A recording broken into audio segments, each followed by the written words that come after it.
Bonjour, bienvenue sur Jeff Photographie. Donc aujourd'hui un épisode assez court pour vous présenter différents outils qu'on peut appeler simulateurs d'appareils photo et qui permettront aux débutants ou aux personnes qui donnent des cours, qui font des formations, que ce soit, je connais certains photographes qui donnent des cours en activité périscolaire dans les écoles, ou éventuellement si vous êtes formateur dans un club ou faire participer des débutants, je pense que ces outils seront très utiles.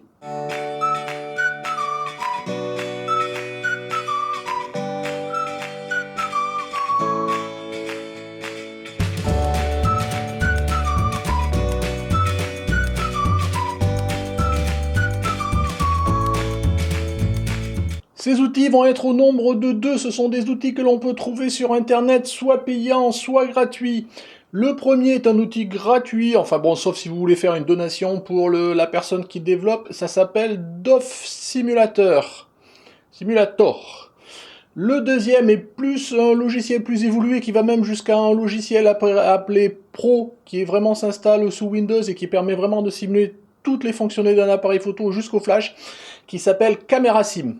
Alors mon but aujourd'hui, c'était pas de vous présenter, de vous faire une formation sur ces outils-là, c'est juste si vous en avez le besoin, si je vous disais, si vous êtes débutant ou si vous êtes formateur sur un club ou ailleurs, et que vous avez besoin de faire en sorte que les personnes appréhendent plus facilement les problématiques d'utilisation des réglages de base de l'appareil photo, la profondeur de champ, l'ouverture, la vitesse d'obturation, le flou, la zone de netteté, globalement le triangle d'exposition et autres, je pense que ces outils peuvent être utiles. Donc je vais juste vous montrer que ça existe, je vous montrer un petit film, éventuellement quelques images pour vous montrer comment ça se manipule, mais derrière je vais pas vous expliquer tout le tenant et les aboutissants de ces logiciels-là, ce sera à vous après, si vous êtes intéressé, d'aller regarder.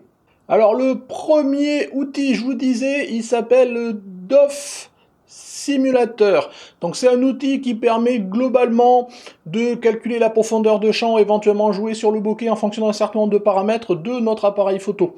Donc c'est un outil qui est gratuit sur internet, je vous mets le lien dans la description, je vous mets des images à côté. Donc c'est un outil qui permet de régler un certain nombre de choses.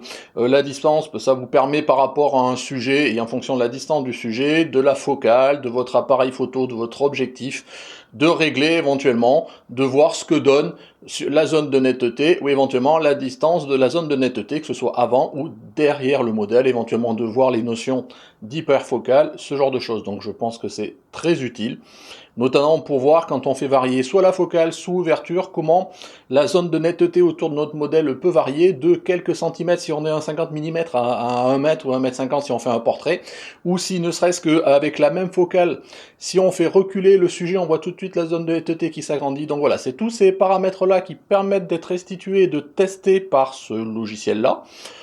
Ma foi, facile d'accès, c'est juste des petites terrettes qu'il faut régler. On peut vraiment le configurer avec son appareil photo, que ce soit un APS-C avec le facteur de crop, que ce soit son objectif avec sa focale, ce genre de choses. On a des petits dessins qui permettent de voir le devant, le derrière en termes de zone de netteté. Vous avez un petit dessin à côté qui vous permet de vous simuler, en gros, le bokeh, ce genre de choses. Donc je pense que c'est très utile, voilà, ça permet de, il faut savoir que ça existe, après voilà, soit pour vous, soit je vous disais, soit si vous êtes formateur, ça peut être intéressant de pouvoir l'utiliser pour essayer de sensibiliser, c'est un support à la formation, je dirais théorique que vous pouvez dispenser ou recevoir par ailleurs.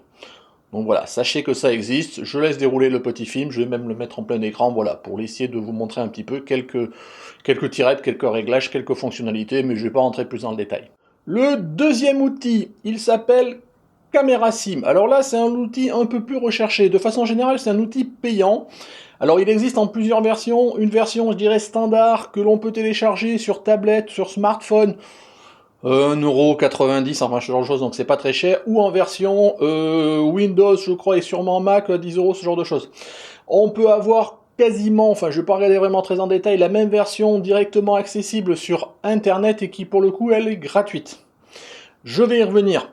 Ou sinon, il existe une version de cet outil qui s'appelle le Pro, qui pour le coup ressemble presque à un jeu vidéo. C'est-à-dire vous pouvez vous balader dans la nature, dans différents sites, vous avez des sujets variés, vous pouvez voir le papillon qui vole avec les gens qui se déplacent, vous pouvez accéder vraiment là très finement à toutes les propriétés de votre appareil photo, vous pouvez même déclencher le flash et d'en voir ce que ça donne.